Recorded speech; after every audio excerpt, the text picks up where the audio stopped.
Bonjour, nous sommes les gentilshommes. Salut Connie. Salut Pascal, salut Dan. Salut Yo. Dan. Bienvenue dans ce nouvel épisode du podcast qui s'interroge sur les relations hommes-femmes en posant à chaque nouvel invité des questions que beaucoup se posent et n'osent pas forcément aborder. Vous pouvez retrouver tous nos épisodes sur www.lesgentilhommes.fr, sur toutes les applis de podcast, mais aussi sur SoundCloud et YouTube. YouTube étant parfait pour laisser des commentaires qui nous permettent de prolonger le débat. C'est quoi YouTube déjà? Petit site, C'est un petit site c'est ça américain. Ok. Quant à nous, vous pouvez nous rejoindre sur Instagram et Facebook, tapez les gentilshommes dans les moteurs de recherche et suivez notre logo. Dans cette série d'épisodes qui vous accompagne tout l'été, nous allons nous questionner toutes les semaines, pour changer, avec deux invités, pour changer aussi, sur ce qu'est l'homme idéal. Eh bien, salut Alban et Elsa. Salut. Salut Alors, les filles. Aujourd'hui, Hello. Salut. on va aborder l'homme idéal sous l'angle de la personnalité. Voilà. Et quand vous vous projetez, que vous imaginez qui pourrait être l'homme idéal pour vous, si je vous dis ça, la personnalité, à quoi vous pensez? Comment il est l'homme idéal sous l'angle de la personnalité, de sa personnalité? Qu'est-ce qui est important? Tu Vas-y. te lances, non? J'y Ouais. vais. Pour moi, déjà, c'est un sujet qui est tellement vaste, il y a tellement d'objets dans une personnalité. Je pense que... Qu'est-ce qui ferait l'homme idéal? Je pense que...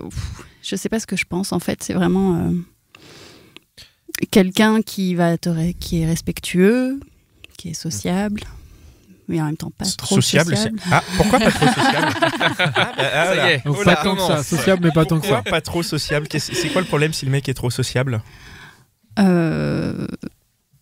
Ça peut réduire du temps ensemble. Enfin, par exemple, ça peut être. Enfin, moi, j'aime bien quand on va à une soirée, que tu es avec ton homme, qu'il y ait aussi un moment donné où il fait partie de. Enfin, il est avec toi, et en même temps en étant avec les autres. Mais Ah, tu veux dire que tu as un peu peur que ça te dépossède, genre tu vas quelque part avec lui et tu le vois pas de la soirée et tu le si revois qu'à c'est la fin ça de la soirée? s'il y a un besoin de se rassurer lui en étant trop sociable, c'est-à-dire qu'il y a un besoin de reconnaissance. Enfin, moi, c'est comme ça que je le vois aussi, d'être très, très, très sociable. Ça peut être une sorte de besoin de reconnaissance. Et donc, parfois aussi, c'est bien d'avoir un équilibre dans un temps pour soi et un temps pour être avec les autres, enfin, que ce soit équilibré, D'accord. j'imagine. Et toi Elsa, alors respectueux, sociable mais pas trop, ou il est comment ton homme idéal? Ouais, moi, il doit être aussi, si ce n'est plus passionné que moi. C'est vraiment le Passionné, point. ça veut dire quoi? Passionné dans tout, que ce soit à propos du boulot ou pour des projets externes, mais il faut vraiment ce côté passionnel. C'est comme ça que je suis, donc j'ai besoin que ce soit un peu la même chose de l'autre côté. Le goût de l'aventure, quelqu'un qui n'a pas peur d'être spontané. Ouais, ce seraient les traits de Donc passionnel caractère assez principaux. et recherche. spontané, c'est-à-dire passionnel, c'est-à-dire il y a quelque chose qui l'accroche, ouais, Ouais. faut qu'il y ait Il un faut qu'il projet soit à fond, quoi. ouais, faut qu'il ait des rêves, faut qu'il ait un projet qui vraiment le tient, il est construit pas mal de choses autour de ça, mais ça peut être le boulot comme ça peut être quelque chose complètement à côté. Est-ce que ça peut être mais toi c'est comme non. Toi, tu Non, veux pas être justement, son- j'ai besoin son qu'il ait une projet, vie quoi. à côté. Mais c'est une très bonne question bonne de question, ouais. Pascal, ça. Ah oui, tu me dis Parce qu'il y a des filles pour qui, moi j'ai connu des filles pour qui le plus important, et certainement leur idéal, le masculin, c'était le mec, quoi. Et le mec est le centre d'intérêt. Et tout le couple tourne autour de ça. Hein. Vous, c'est pas le cas, hein, a priori. Hein. Ah, moi, ça me ferait fuir. Bah Tout de non, suite. faut pas que. Il faut justement que ce soit un plus en fait, plutôt que ça représente tout autour de toi, quoi. Parce que sinon c'est malsain finalement si toute la vie et tous les intérêts et toute sa vie même sociale, de ses passions, etc. Si c'était juste tout le temps des choses partagées, finalement c'est moins intéressant, je trouve, que quand on a chacun des passions et des intérêts. Il faut maintenir ça, il faut maintenir une personnalité un peu secrète quelque part, c'est-à-dire d'avoir des choses dans lesquelles vous n'êtes pas incluse. Ouais, complètement. Bah oui. Ouais. Parce que je pense que c'est le fait aussi que nous, je connais Elsa, donc du coup, je me permets de dire nous, mais on est des gens qui ont une passion qui prend beaucoup de place dans notre vie, et donc du coup, forcément,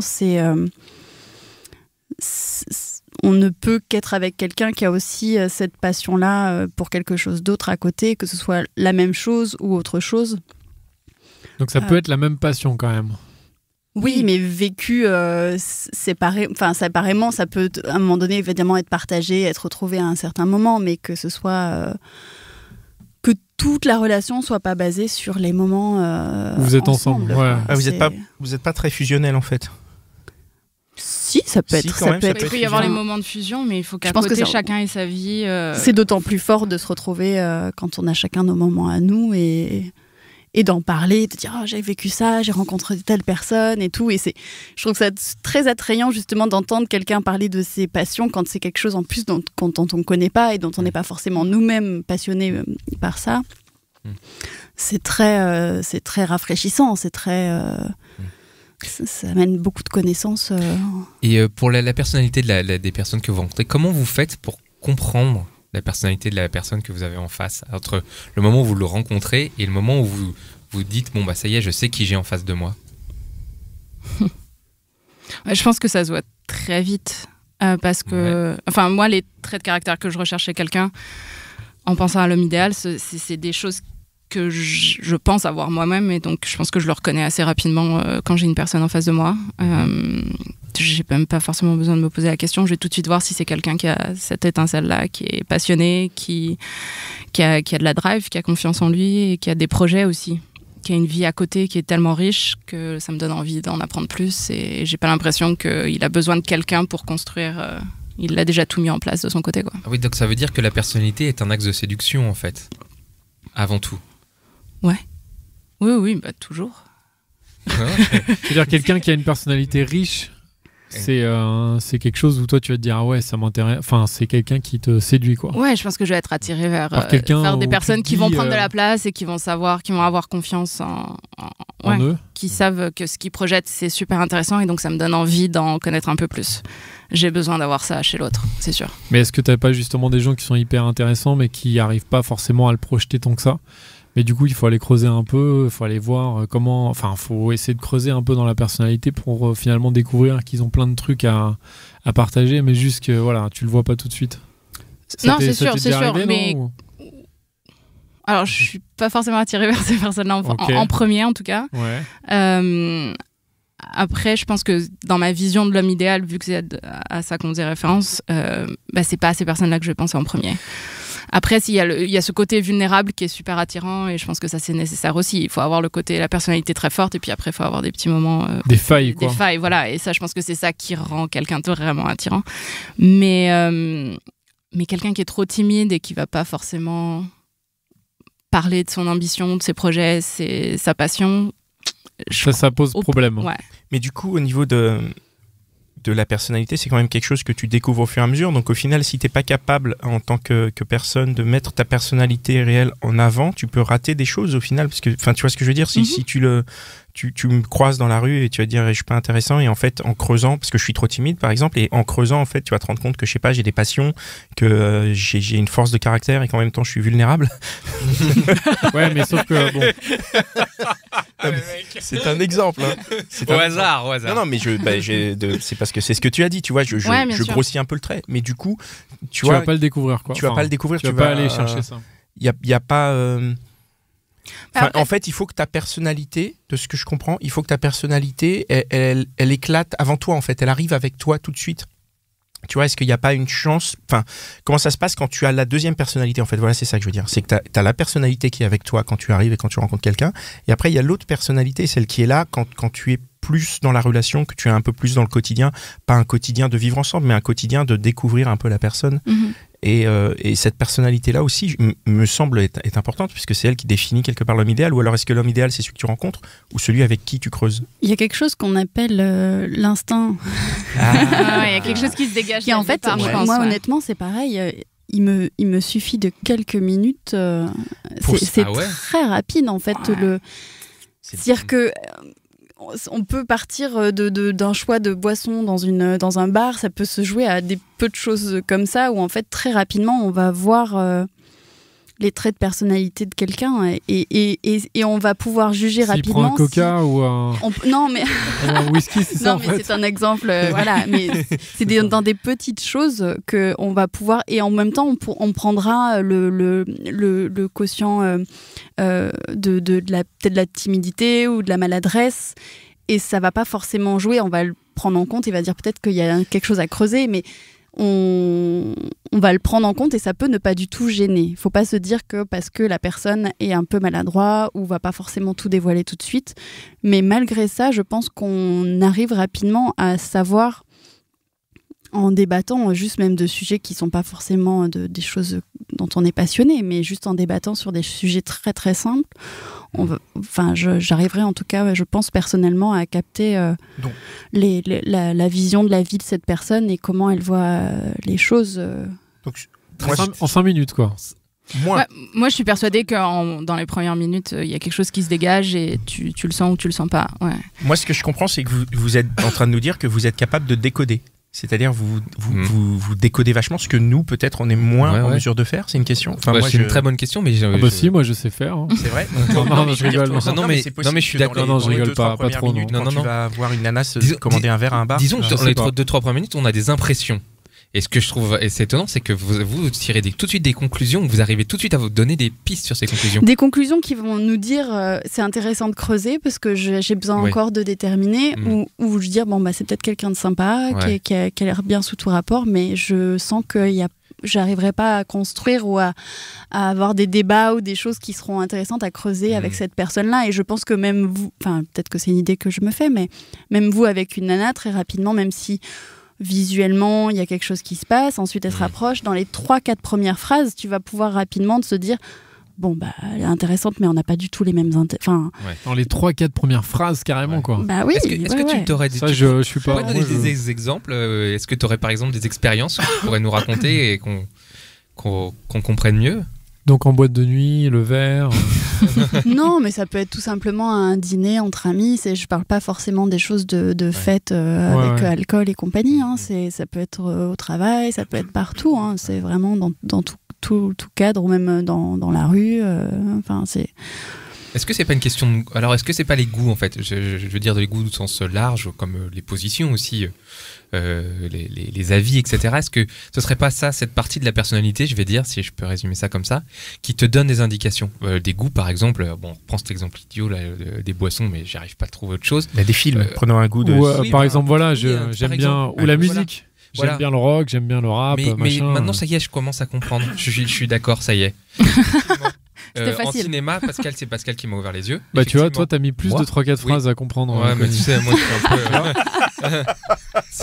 si dans la première phrase, il dit « Moi, j'adore ce film » et que pour toi, ce film est une horreur absolue, qu'est-ce que ça veut dire? Que quelque part, ça veut dire des choses sur lui. Ça va même, c'est même aussi la façon d'en parler, la façon de s'exprimer. Et c'est même pas forcément si quelqu'un est, moi par exemple, j'aime pas du tout les films d'horreur. Je suis pas du tout, c'est pas un truc qui m'intéresse du tout. C'est pas, même si cette personne-là que je rencontre dans les quelques premières minutes me dit moi j'adore les films d'horreur, c'est pas ça qui va me faire. C'est pas la différence d'intérêt, c'est la façon de s'exprimer et de partager la chose. Est-ce que tu es prêt à m'entendre? Est-ce que tu vas essayer de prouver ton point en disant non, c'est bien, il va falloir que tu envoies. Enfin, c'est la façon de partager, de communiquer qui va me dire. Et pareil, tout à l'heure, on a parlé des passions. Et certes, quelqu'un de passionné, c'est très intéressant, mais je trouve aussi que ça dépend des passions. Je sais pas, tu vois, quelqu'un qui va me dire moi, ce que ma vie et tout est autour des voitures tunées ou j'en sais rien, des trucs comme ça, tu vois, forcément ça va être quelqu'un qui c'est très bien qu'il ait trouvé sa passion, etc., mais c'est pas quelque chose qui va me faire me dire c'est quelqu'un pour moi, parce que il va trouver quelqu'un qui sera aussi passionné que lui, mais pas de la même sorte de passion, de façon de voir le monde. C'est même au-delà de... Et ça ressemble un peu à Confessions intimes, là. Non, mais, attends, je vais continuer sur la passion. Voici, t'es en relation avec un homme qui apparaît l'homme idéal, et d'un coup, il commence à avoir une passion Pour le tuning. Ouais, voilà, pour quelque chose qui te paraît absurde et que cette passion est née, tu vois, indépendamment de toi, quoi. Genre au début, c'était un mec, qui te convenait et tout ça, et puis bah voilà, un jour, il regarde un truc sur le tuning et il écoute. En général, tu le sais très rapidement. Quelqu'un qui est passionné par le tuning, tu le décèles très rapidement. Il va en parler assez vite. Non, mais... Est-ce que toi aussi, tu pourrais être passionné pour le tuning pour justement partager ça avec lui? Non. Alors non. Mais là-dessus, moi, je suis pas tout à fait d'accord. Je pense que n'importe quelle passion, c'est super intéressant, du moment que la manière dont tu le vis. Moi, c'est ça qui me plaît. C'est quelqu'un qui est à fond sur quelque chose. Je me suis retrouvée un jour avec un champion du monde de paintball. J'en ai rien à faire. Mais la manière dont il en parlait, la manière dont il est passionné, ça m'a plu. C'était quelque chose qui m'intéressait. Et c'est ce côté-là, moi, qui m'intéresse. Peu importe la passion, finalement. Je savais pas qu'il y avait un championnat du monde. Bah, moi non plus, je l'ai appris. Et vous, par rapport à votre personnalité dans le cadre de justement d'une relation avec l'homme idéal, comment est-ce qu'elle est? Comment est-ce que vous mettez en avant les atouts de votre personnalité, ou comment est-ce que vous avez des trucs, vous gérez, comment ça se passe? C'est spontané, c'est naturel? Je crois que, moi en tout cas, on m'a appris à être soi-même et de pas, parce que, si tu joues un jeu et que tu essayes de mettre en avant certaines choses, ça va paraître faux, non? Je sais pas. Après, très rapidement, tu vas parler des choses qui t'intéressent le plus, et pour justement essayer de voir quel va être le répondant là-dessus. Ouais. Donc tu mets un peu ta personnalité à nu pour pouvoir voir comment réagit l'autre. C'est un peu, pas volontairement, bizarrement, mais c'est des sujets qui m'intéresse tellement que, en fait, dans les discussions, ça va venir très rapidement, et lui pareil. C'est justement cette interaction des intérêts de la vie qui vont très rapidement se partager, et de voir quelle va être la communication des deux côtés, finalement, qui va être intéressant, savoir s'il y a quelque chose si on a envie de poursuivre la conversation ou pas, quoi. Ouais, parce que l'idée derrière, c'est qu'il y a une continuité. Ouais, il faut être intrigué. Moi, je pense que c'est ça qui est vraiment important. C'est dans les premiers échanges, il faut qu'il y ait quelque chose qui me donne envie d'en connaître plus, d'en savoir un peu plus sur cette personne. Et c'est vraiment, si tu as réussi à m'intriguer, c'est déjà 50% du travail de fait. Ouais. Ok. Mais qu'est-ce qu'on peut faire pour t'intriguer? Parce que moi, du coup, là, qu'est-ce qui est intriguant? Tu vois, je pense qu'au début, c'est difficile de connaître vraiment la personnalité de l'autre dans les premiers échanges. C'est pas vraiment possible. Par contre, rapidement, t'as une meilleure, quand la manière dont tu te présentes, t'en sais déjà un peu plus sur les expériences que cette personne-là a eues, ou la manière dont elle veut se présenter à l'autre. Et ça apprend énormément. La manière dont la personne le body language, ça dit beaucoup. Le langage du corps. Le langage du corps, merci. Tout ça, c'est des choses qui vont m'intriguer, la manière dont la personne va venir t'aborder, etc. D'accord. Ça peut être très rapide, ouais. Moi, j'avais un truc à dire là-dessus, une question à te poser là-dessus. C'est que quand tu discutes avec cette personne, comment savoir en face quelles sont les limites et pas les limites? C'est-à-dire que tu parles du langage du corps, par exemple. Body language. Merci. Et voilà. Et en fait, comme on est en phase de séduction, c'est compliqué la personne n'est pas tout à fait juste. Tu vois ce que je veux dire? À l'aise, tu veux dire? Complètement. Mais ce que la personne décide de te laisser voir, c'est super intéressant, et ça te dit beaucoup sur la personne que tu as en face de toi. Donc, ce qu'elle a choisi de mettre en avant quand elle vient se présenter à toi, ça te dit énormément, et déjà là, tu peux sentir s'il y a des atomes crochus ou non. Moi, je sais que ça s'est toujours ressenti très, très rapidement. Ouais. Et quelqu'un qui se la raconte parce qu'il veut t'en mettre plein la vue, là, comme ça.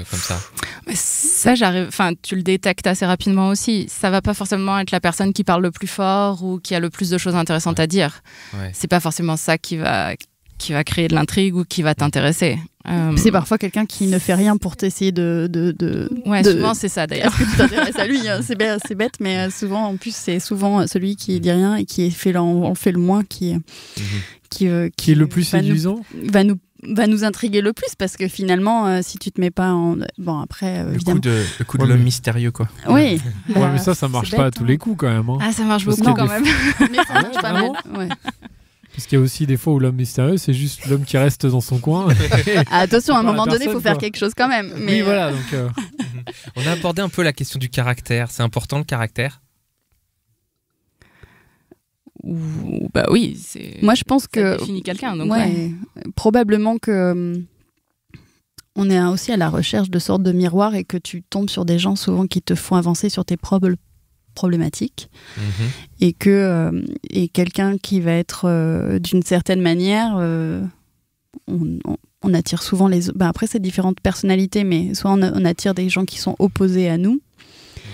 Et donc, du coup, c'est ça qui est intéressant aussi dans le couple après, c'est de pouvoir avancer parce que l'autre te renvoie une image de toi et inversement. Et donc, du coup, c'est là où si tu décides d'écouter l'autre, ça avance. Donc, ça, c'est chouette. Mais parfois, c'est des personnalités qui se ressemblent beaucoup. Donc, ça, c'est après, c'est en fonction de parce que beaucoup de choses, j'imagine. Tout à l'heure, tu disais, la personnalité, je peux la voir, je peux la saisir en quelques, en quelques secondes, mais le caractère...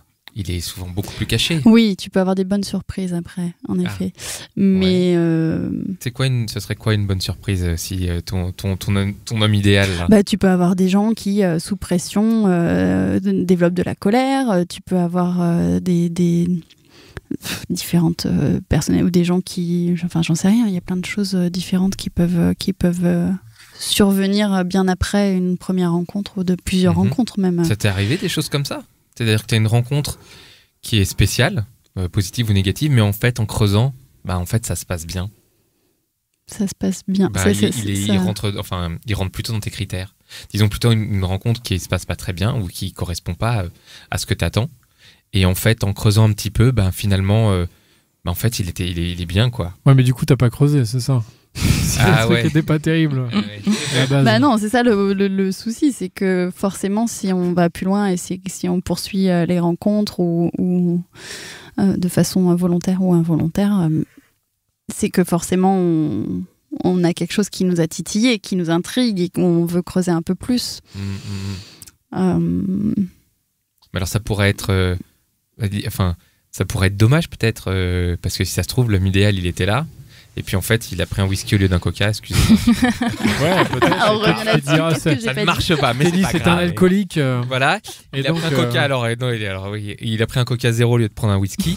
Mince, le truc t'a induit en erreur et en fait, finalement, il y avait tout qui pouvait se dérouler après, quoi. Oui, évidemment. Ça, il y a probablement des histoires merveilleuses qui sont passées à la trappe. Tu crois que tu as raté des mais je pense qu'il n'y a pas de hasard aussi. On rencontre les... je pense que la vie est comme ça, moi. Je pense que c'est la vie qui est comme ça, où on se dit, il a pris un whisky au lieu d'un coca et c'est pas lui, alors qu'en vrai, c'est peut-être lui. En fait, t'es fait surtout pour maintenant aller avec un mec qui aime le whisky, quoi. avec les applications là où en fait tu vois juste une photo et en une photo t'arrives à dire, enfin tu swipes d'un côté justement, ou de l'autre. comment est-ce que tu vois, comment est-ce que tu arrives à voir la personnalité? Moi j'arrive pas. C'est juste, même j'ai du mal à me dire en fait ça veut rien dire. Ça veut rien dire, mais ça veut dire quelque chose. Alors ça va plus être dans les critères d'après, c'est la façon dont il va, les petites phrases, les petits machins qu'ils vont mettre en plus sur l'application. Enfin, je suis toute nouvelle dans ce truc-là, donc je découvre. Mais tu découvres en ce moment là. Moi, je suis incapable et donc du coup, j'arrive pas du tout à communiquer ou à essayer d'engager une conversation sans que la personne soit à côté de moi, en fait. Donc du coup, et pour moi, ça veut tellement rien dire une photo que du coup, j'ai l'impression de dire mais en fait je fais ça, mais en fait j'en sais rien, ça se trouve ce serait un mec très très bien, enfin j'en sais rien, donc c'est. Et t'as des expériences intéressantes en termes de communication et de découverte de personnalité? Je sais pas parce que j'en ai rencontré aucun. Mais là, même sans les rencontrer, juste là en communiquant avec eux, avec les mecs. Trop peu, je suis pas tellement pas à l'aise. Pour l'instant t'es pas à l'aise avec ça. Je peux pas. Ouais. Après la deuxième chose dont je voulais parler aussi, c'est qu'on parle d'homme idéal, etc. et que souvent dans la jeunesse, les filles disent oui, il faudrait qu'il soit comme ci, comme ça, comme ça. Et en fait, moi, je sais que je marche. Le cerveau enregistre beaucoup d'informations sur les hommes probables de rencontre, mais moi, je marche beaucoup à la chimie, en fait. C'est-à-dire que c'est pas mon cerveau qui va me dire, c'est mon corps qui va me dire si je dois aller plus loin ou pas. Et c'est-à-dire que parfois, justement, via ces applications, tu communiques et tout, et ça se passe bien.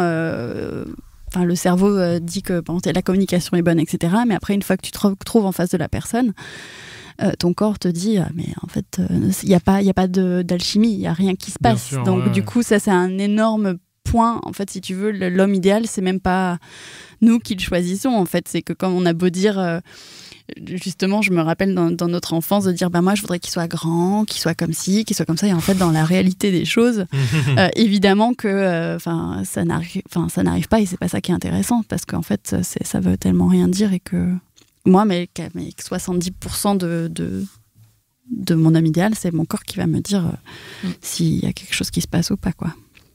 Donc en fait, ça se joue pas. C'est ni moi ni lui qui décide. En fait, c'est pas une question de critères, c'est une question de chimie. C'est la personnalité du corps qui prend le dessus, quoi. Non, mais c'est ça. C'est-à-dire que est-ce que c'est pas un choix inconscient? Parce que quand tu dis ton corps, j'ai du mal à comprendre, mais. Il y a l'histoire d'hormones, tu sais, il y a des hormones qui communiquent. Qui communiquent, ouais. Ah ouais. Et bien sûr, évidemment. Entre un homme et une femme? Tout le temps. Entre des hommes, entre deux hommes aussi. En fait, on émet des hormones. C'est ça. Et tes gènes, en fait, vont. Phéromones, c'est ça, non? C'est la nature pour que les gens se reproduisent. C'est le niveau de... Je sais pas non plus. Quatrième, j'ai pas suivi la biologie. Quatrième, j'ai pas suivi. Donc c'est pas un choix inconscient, c'est scientifique. Ah d'accord. Et en fait, si tu veux, tu vas être attiré par certaines personnes et pas par d'autres. Et c'est aussi parce que les gènes, en fait, les corps vont se parler pour se dire si chimiquement, scientifiquement, la reproduction est possible, si vos gènes sont compatibles ou pas, et si c'est bon de se reproduire ou pas. Mais ça pourrait être trompeur, ça. Parce que disons que... c'est la nature, donc la nature fait bien les choses. Si à un moment donné, tu t'es attiré par quelqu'un, c'est que... Oui, mais... Au-delà de la personnalité, je voulais dire ça, c'est par rapport à la personnalité, par exemple. Si ça se trouve, chimiquement, là, c'est magnifique. Et t'es attiré par un gros con, quoi. Il adore le tuning, tu vois. C'est vrai. C'est ça le truc. Oui, donc c'est difficile. Du coup, faut écouter les deux, il faut avoir un peu des deux. Comment tu fais? Les phéromones à fond, et le mec, il te dit, moi, c'est le tuning. Comment tu vas faire? Non, mais ou alors pire, c'est un mec hyper colérique qui te harcèle, j'en sais rien, enfin. Moi, j'aimais bien le tuning. Encore pire que oui, c'est plus léger. C'est vrai, c'est vrai. Elles sont sur le tuning. Plutôt que le mec hyper violent. Le tuning, c'est resté. Ça veut pas dire que ça existe pas, mais voilà. Bon. Ça existe. Ouais, malheureusement. Comment tu peux gérer alors? Moi, c'est du coup, je suis dépendante complètement de... Ah, tu te laisses complètement guider? Oui. Ok. Et Elsa, toi aussi, tu penses que les hormones et tout, tu marches pareil? Ouais, j'ai pas fait cette réflexion aussi poussée, mais non, moi je fonctionne à l'instinct, c'est sûr. À chaque fois, c'est dès le départ, j'ai su ou j'ai pas su, c'est tu me plais ou tu me plais pas. Après, en découvrant un peu plus la personne, c'est là où tu réalises si tu as envie de construire quelque chose ou non.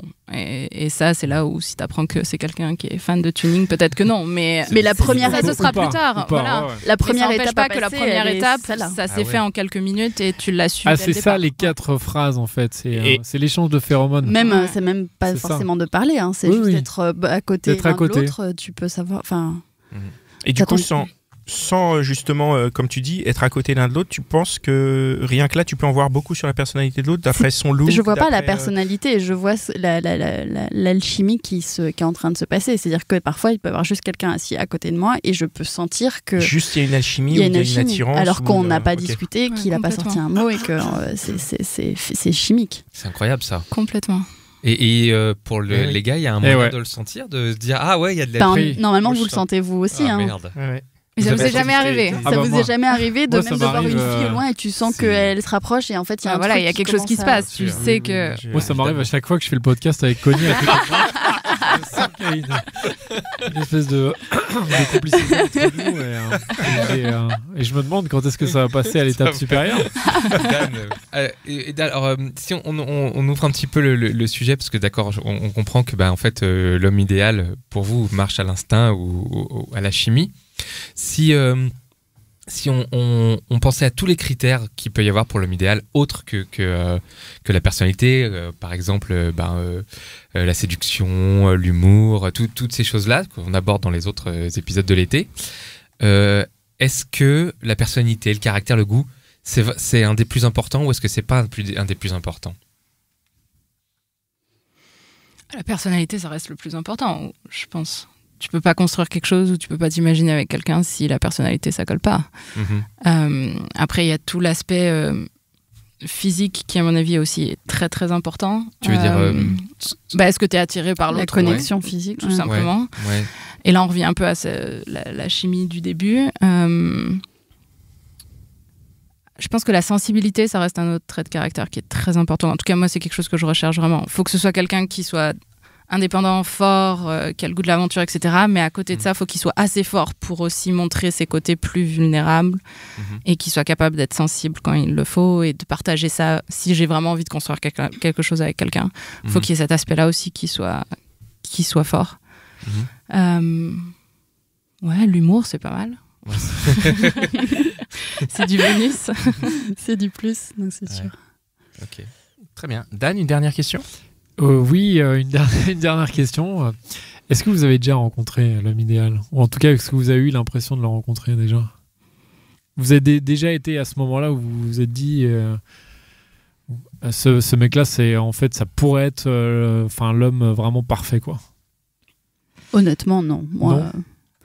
Mais parce qu'il n'y a pas d'homme idéal, en fait. Il y a l'homme qu'il nous faut pour nous, mais les hommes idéaux pour... Oui, mais l'homme idéal pour vous, quoi, pour toi. Tu t'es déjà trouvé Pour moi ? Ouais. Non. Mais en même temps, c'est pas intéressant pour moi, l'homme idéal. C'est-à-dire que t'as rien à faire... Enfin, si tout était parfait, ce serait un très... Ouais, mais justement, l'homme idéal, il peut être imparfait, quoi. On fait bien la différence entre l'homme parfait et l'homme idéal. Oui, l'homme idéal, il peut être imparfait. Il remplirait toutes les cases d'une idée préconçue. En tout cas, je ne l'ai pas encore et l'homme idéal, c'est ennuyant, l'homme parfait. C'est celui qui a les bonnes imperfections. Vous ne l'avez pas rencontré, même en rentrant dans le studio. Vous êtes sûr, hein. Non, moi, je pense que j'ai rencontré l'homme idéal, mais l'homme idéal pour le moment précis dans lequel j'étais, et c'était pas forcément l'homme idéal après pour le long terme. Mais, oui, mais en tout cas, sur le moment, je me suis dit, à ce moment-là, pour ce que j'ai envie de vivre, ça correspond à ce que je recherche à ce moment-là. Ouais. Passion du tuning, et pourquoi ça s'est pas fait ? Pourquoi ça a pas marché après ? Parce que je pense qu'on évolue, on change beaucoup, et la définition de l'homme idéal change avec. Elle évolue. Évolue. Okay. Il faut que l'homme idéal il suive un peu la même évolution, sinon c'est un peu... c'est pas qu'il faut, c'est que... Ou alors il faut juste savoir construire des choses ensemble. Mais Ok, merci. Écoutez, c'est le moment où on va poser une question aux auditeurs. C'est quelque chose qu'on fait sur les épisodes d'été. On va poser une question maintenant et les auditeurs, vous envoyez votre réponse, que ce soit en commentaire Facebook, YouTube ou en story sur Instagram avec le hashtag les gentilshommes, parce que nous, on est très curieux. Hein. Oh oui. Et on sait que vous aussi, auditeurs et auditrices, vous êtes très curieux de connaître les réponses de chacun. Alors, c'est une question... je ne sais pas si on l'a vraiment posée, mais on va la poser. Alors, c'est beau. Non, mais je veux dire, si on l'a vraiment posée, je ne sais pas si on l'a vraiment posée à Alban et Elsa. C'est quoi une personnalité qui donne envie de garder son partenaire ? Je dis partenaire parce que je m'adresse aussi bien aux auditeurs qu'aux auditrices. Ok. Donc. C'est pour Dan, ça. Non, mais je veux dire, donc voilà, c'est quoi une personnalité ? Donnez-nous des exemples de personnalités qui vous ont donné envie de garder un homme ou une femme ou qui vous donneraient envie de le faire. Voilà, laissez-nous des commentaires, dites-nous un peu ce que vous en pensez, ce que ça vous inspire, et on réagit et tout ça. Voilà, c'est la fin. Dan, un petit mot sur le Tipeee ? Oui, chères auditrices, chers auditeurs, donc on a une petite page Tipeee que je vous invite à aller voir. Ça, c'est tipeee.fr.lesgentilshommes, c'est ça ? Non, / lesgentilshommes, en fait, chose comme ça. En allant sur www.lesgentilhommes.fr, on tombe sur la page et il y a le Tipeee, lien. Voilà. Donc voilà, n'hésitez pas à nous soutenir. Pourquoi nous soutenir ? Parce qu'en fait, on fait ce podcast gratuitement déjà depuis 2 ans. Mais en plus, on a des projets qu'on aimerait développer, notamment allez vous voir, parce qu'on a des auditeurs et des auditrices un peu partout en France, et donc on aimerait bien aller vous voir et enregistrer des émissions un peu partout en France, et pour ça donc il nous faut un petit budget, et pour ça on vous demande donc de mettre peut-être 1 euro, 2 euros, c'est comme vous voulez, sachant que mettez ce que vous voulez, sachant qu'étant donné la masse d'auditeurs, si tout le monde donnait 1 euro, si tout le monde donnait 1 euro, on pourrait aller à Los Angeles. Ouais. Voilà, on pourrait faire l'aller-retour. Donc donnez vraiment assez, sinon on fait que l'aller. C'est pas intéressant. Donc on remercie en tout cas les tipeurs qui tipent déjà tous les mois. Donc il y a Rio Saïba, il y a Jimmy qu'on embrasse, il y a Lolo, il y a Mathilde et il y a Mathieu. Donc voilà, merci une liste à eux. Vraiment merci à eux. Merci beaucoup. S'agrandir. Et oui, on espère que la liste s'agrandira. Voilà. Et puis de toute façon, on va remercier tous les tipeurs dans les épisodes. On vous remercie, donc voilà, n'hésitez pas. On peut passer des petites dédicaces aussi. Non, ça va Non. aller. Ok. Voilà, non, ici, dédicace à tous les gens À qui tous nous les écoutent. tipeurs. Merci à vous. Merci. On se retrouve dans le prochain épisode qui sortira jeudi prochain. Exceptionnellement pour cette quête de l'homme idéal, on a décidé de sortir un épisode par semaine tout l'été. Donc voilà, en attendant, vous pouvez nous suivre sur votre réseau préféré. On est aussi bien sur Instagram, Facebook, YouTube, ou si vous préférez simplement les applis de podcast, abonnez-vous, mettez 5 étoiles, et vous pouvez aussi écouter ou réécouter nos anciens épisodes. Bien sûr. Voilà. Merci Mitch, Merci. Merci. et merci Binge Audio. Salut les filles. À Merci. bientôt. Salut. C'était un plaisir.